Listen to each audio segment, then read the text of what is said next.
안녕하세요. 반갑습니다. 오늘은 한 주를 마감하는, 그리고 6월 한 달을 마감하고, 그리고 상반기를 마감하는 금요일이 되겠습니다. 이제 상반기가 끝났으니까 하반기 투자를 어떻게 할 것인가에 대해서 이야기를 하도록 하겠습니다. 일단은 시장을 봐야 되겠죠. 그리고 하반기에 우리가 짚어봐야 할 테마들을 살펴보도록 하겠습니다. 시장은 요 며칠 사이에 계속해서 조정이 나왔죠. 보면은 코스피 기준으로 자 6월 12일 이후에 계속해서 조정이 나오고 있는 그런 상황인데, 근데 저는 이 조정은 우리가 순리라고 하죠. 자연스럽게 흘러가는 하나의 순리다, 이렇게 보면은 되겠습니다. 정확한 판단은 다음 주 월요일에 이제 흐름을 봐야 되겠지만은, 지금 현재 기준으로 봤을 때는 거의 조정이 마무리 단계에 왔다. 100%는 아니고요. 거의 이제 마무리 단계가 왔기 때문에 지금부터는 서서히 조금씩 또 새롭게 투자를 하실 분들은 그날로 해서 매수를 해보는 게 좋겠다. 뭐 여기에서 그냥 한 번에 슈팅이 나올 수도 있고, 아니면은 약간의 시간에 텀을 좀 주고 상승할 수도 있고요. 근데 결론은 전자로 가든 후자로 가든 상승을 하는 거기 때문에 지금부터는 또 새롭게 포트를 또 구성하실 분들은 참여를 좀 하시는 게 좋겠다고 말씀드립니다. 제가 이제 시장의 추세가 다 나오고 마무리가 될 것 같으면은 말씀을 좀 드리도록 할게요. 근데 지금 상황에서는 우리가 좀 더 지켜봐도 나쁘지 않다라는 거 말씀드리겠고, 아마 개인 투자자분들은 지금 약간의 혼란스러운 상황이 있을 거예요. 최근에 파월 의장의 발언들을 살펴보면은 긴축 발언을 계속해서 지속적으로 하고 있습니다. 일단은 하반기에 금리 인상을 2번 하는 것은 확실하죠. 근데 그 2번 인상한 후에 중단할 것이냐, 그 판단은 아직 못하고 있어요. 파월 의장도 이 시장의 흐름에 대해서 정확하게 분석을 좀 하지 못하고 있기 때문에 결론을 확실하게 이야기를 못하고 있죠. 그러면서 2번 인상하고 나서 또 할 수도 있다, 이런 발언도 하기도 하고요. 그래서 스페인 중앙은행이 주최했던 컨퍼런스에서 보면은 파월 의장이 연준이 과도하게 금리를 올릴 위험과 적게 금리를 올릴 위험 사이의 균형이 아직 이루어지지 않았다라고 이야기를 했고요. 목적지에 가까워질수록 그러한 위험이 더 균형에 가까울 것이라면서도 아직 균형을 잃었다고 말할 단계가 아니다라고 이야기를 하고 있습니다. FOMC 의원 대다수는 연말까지 금리를 2번이나 그 이상 올리는 게 적절할 것이라고 예상한다. 그러니까 그 안에서도 2번은 확실하는데 그 나머지는 모른다는 거죠. 그러다 보니까는 투자를 해야 돼, 말아야 돼, 이렇게 아마 고민하고 계신 분들 계실 거예요. 근데 투자는 하셔야 됩니다. 어차피 금리 인상을 하더라도 작년 3월부터 해서 현재까지 인상했던 속도라든가 포인트라든가 이것보다는 덜 올리는 거예요. 금리를 2번 인상을 하고 그 뒤에 한 번을 더 올리더라도 작년 3월부터 해서 현재까지 금리를 인상했던 것보다는 그 이상은 절대로 올릴 수는 없다. 그렇기 때문에 투자를 하시는 게 좋겠고, 우리나라 지수로 좀 봤을 때는 2900 정도 오면은 개인 투자자분들께서 아마 투자를 하는 시기가 되지 않을까 라는 생각이 좀 듭니다.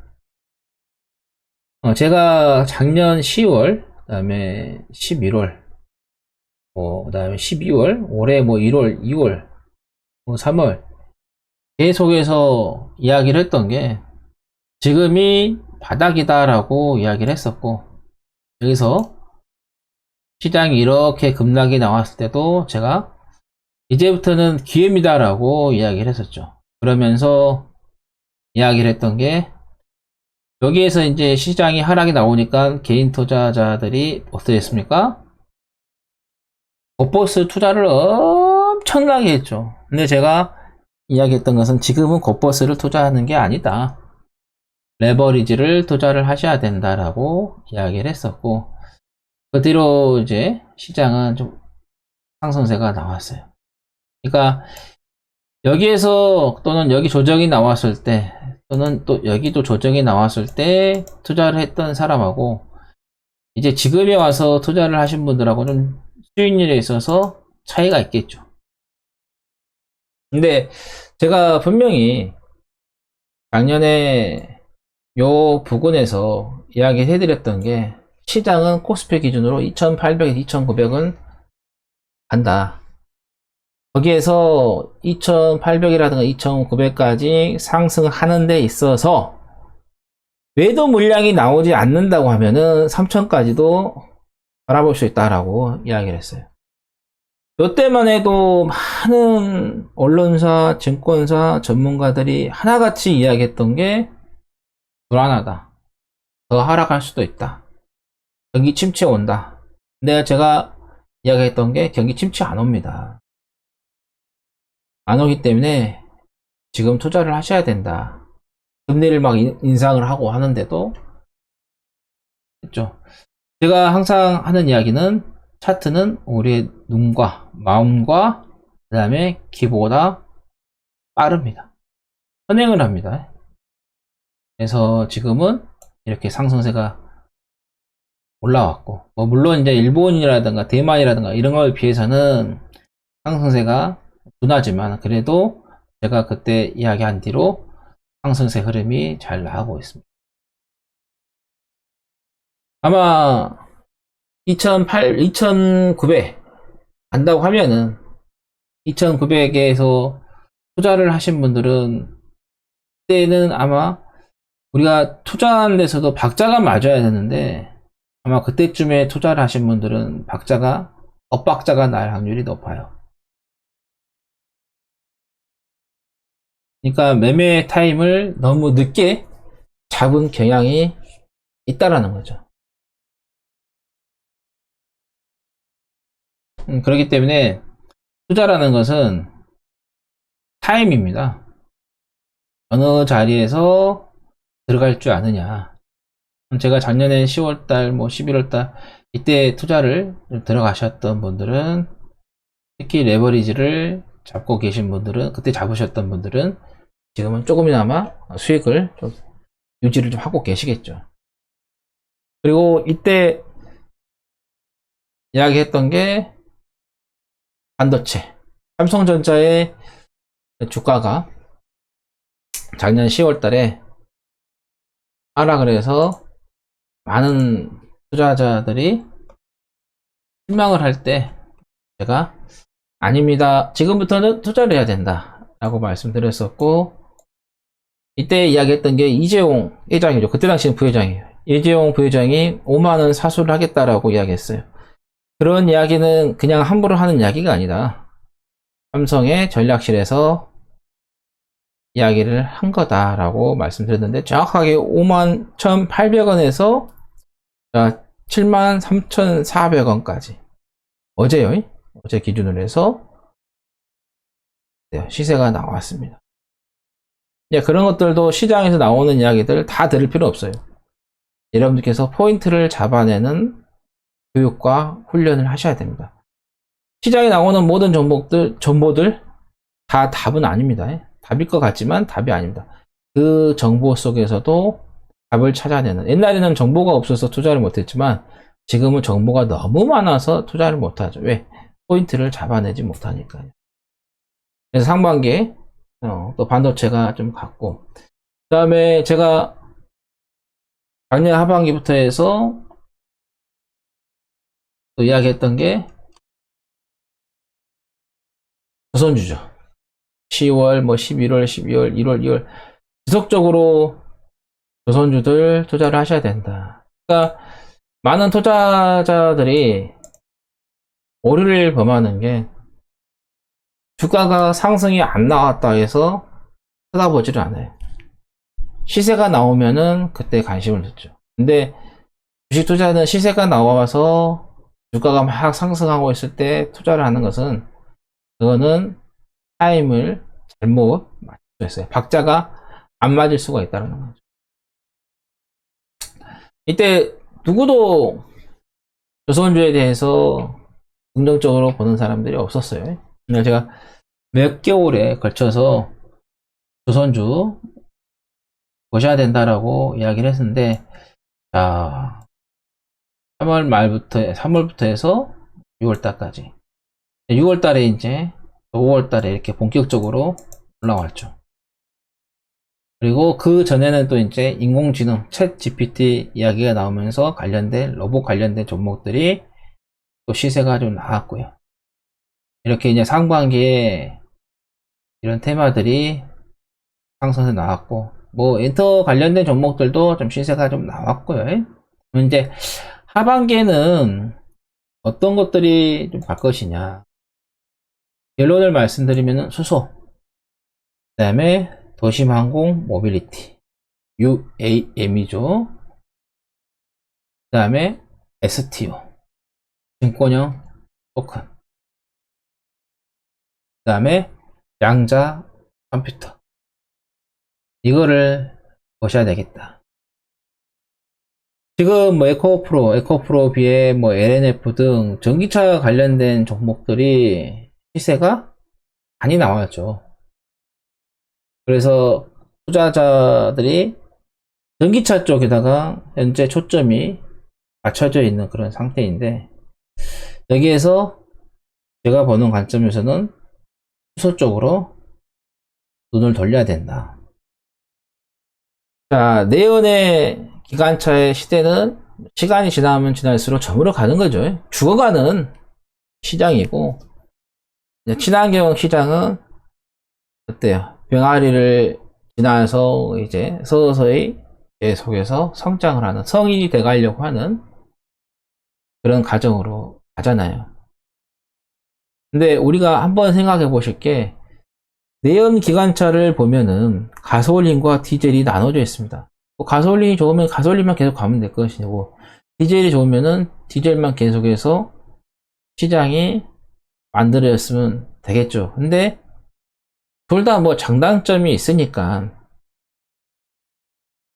자동차의 그런 엔진에 있어서 보면은 디젤이 가솔린보다 좀 더 파워가 있다고 하잖아요. 그래서 SUV 같은 경우는 디젤이 엔진으로 좀 만들어지는 거고, 물론 이제 간혹 가다가 SUV도 가솔린으로 해서 출시가 되는, 또 내가 구매를 할 수도 있긴 있어요. 근데 대체적으로 그렇게 가죠.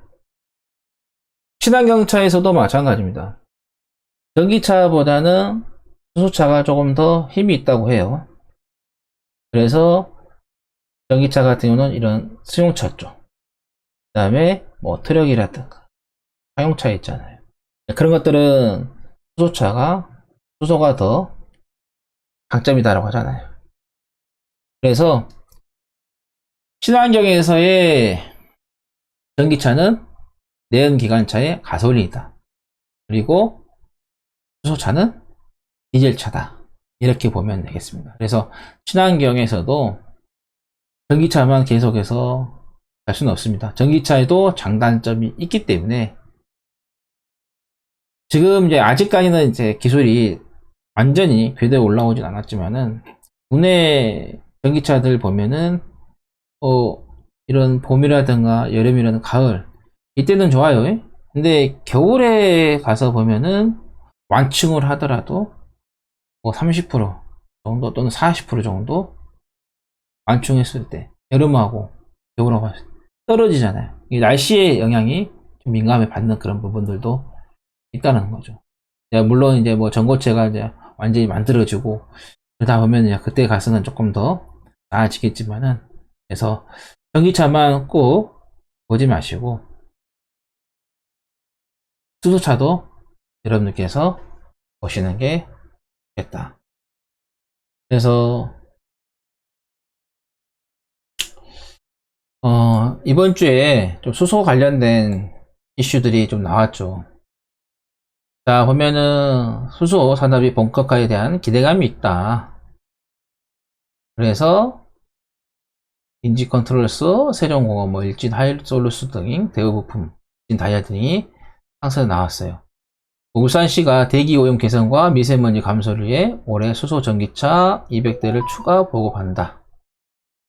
해당 구매 보조금은 3,400만원으로 신청 기간은 오는 7월 3일부터 사업비 소진 시까지다. 보조금 대상자는 출고순으로 선정될 예정이다.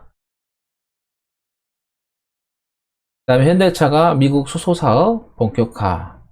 그래서 우리 산업, 그 다음에 JNK 히터, EM코리아, 세종공업, 평화홀딩스 등이 관련된 종목이 상승세가 나왔어요.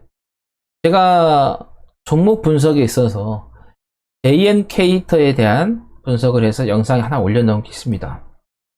그 투자에 대한 부분에 있어서는 유효하다.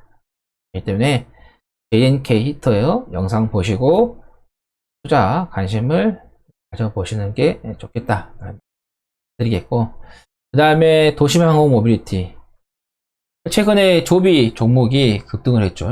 이제 우버에서 조비에다가 이제 매각을 하면서 또 우버가 조비에다가 또 투자를 해가지고 일정 부분 지분을 좀 가지고 있죠.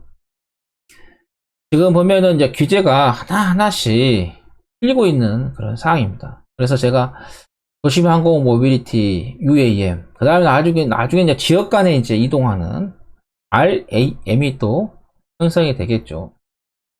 그래서 미국 정부 측에서 보면은 전기 수직 이착륙이 비행 허가를 받아 테스트 권한을 받은 것으로 전해졌다. 그러면서 국내에서 파이퍼 프로, 그 다음에 기산텔레콤, 하나시스템, 캔코 에어로스페이스 등 관련된 종목들이 상승세에 나왔어요. 근데 얘들이 시세가 제대로 나오지도 않았고 이 사업 자체가 어떤가요?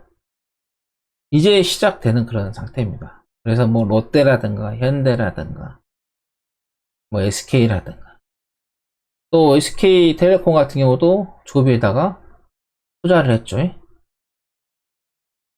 그러면서 요 관련된 종목들도 여러분들께서 보셔야 되겠다. 그 다음에 증권형 토큰 STO죠. 이거는 여러분들께서 그냥 뮤직하우 이렇게 생각하면 돼요. 전체에다 투자를 하는 게 아니라 조개에서 조각조각 투자를 하는 거기 때문에 뮤직하우에 가서 보면은 한 곡마다 투자를 할 수 있게끔 했잖아요. 그러듯이 미술품이라든가 그 다음에 뭐 골동품 이런 것들, 뭐 음원 이런 것들도 하나하나 투자를 하는 증권형 토큰. 최근에는 또 파월 의장이 디지털 화폐에 대한 부분에 있어서 긍정적인 또 발언도 이야기를 했죠. 그러면서 가상화폐 관련된 비트코인이 뭐 4천만 원 넘게 우리나라 업비트 기준으로 돌파를 했죠. 이것도 작년 12월 달에 제가 업비트 기준으로 비트코인을 보여드리면서 투자를 하시는 게 좋겠다라고 이야기를 했는데, 보시면은 그 뒤로 비트코인 가격도 상당히 시세가 잘 나왔어요. 그래서 우리가 투자라는 게 그 타임이 참 중요합니다. 여기서 보시면은 FTX, 요즘 다시 또 FTX 뭐 재개 이야기가 나오고 있죠. 여기에서 계속해서 투자 이야기를 말씀드렸었는데, 그대로 지금 보면은 이렇게 시세가 올라왔죠. 지금 4천만원 정도 가격에서 움직이고 있는 그런 상태입니다. 그것이 투자는 타임이에요. 절대 남들 다 막 권도영이 밭에 나오고 그랬잖아요. 다들 막 다 두려워할 때 투자를 하시라고 했잖아요. 그러니까 투자라는 것은 남들이 두려워할 때가 기회입니다.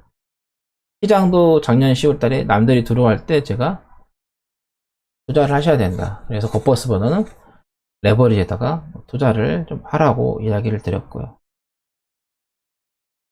그 다음에 STO 이렇게 이제 말씀드렸고, 네, 양자 컴퓨터. 어떻게 보면은 실질적으로는 양자 컴퓨터가 완벽하게 되어야 로봇 시장도 제대로 돌아갈 수 있어요. 그래서 양자 컴퓨터 관련해서 좀 투자를 좀 하시는 것도 좋겠다. 근데 솔직히 국내 시장에서 양자 컴퓨터에 대한 투자보다는 기술력이 미국 쪽이 더 좋으니까 미국 회사를 여러분들께서 투자를 하시는 게 더 좋을 것 같다. 국내에 이제 물론 국내에도 좋은 양자 컴퓨터 관련된 종목들이 있는데 우리나라 기술력이 좀 많이 떨어지니까 미국의 종목에다가 좀 투자를 좀 하시는 것도 좋을 것 같다. 말씀드립니다. 그래서 이 4개 여러분들께서 꼭 하반기에 좀 집중을 좀 하셔서 보시는 게 좋겠다. 드립니다. 또 다음 방송에서 또 전달할 내용이 있으면은 전달해 드릴 테니까 오늘 방송은 여기까지 해서 마감을 하겠고요. 또 다음 방송에서 들어가겠습니다. 근데 이 방송은 제 주관적인 이야기입니다. 그래서 투자하시는 데 있어서 참고만 하시라는 말씀 드립니다. 자, 감사합니다.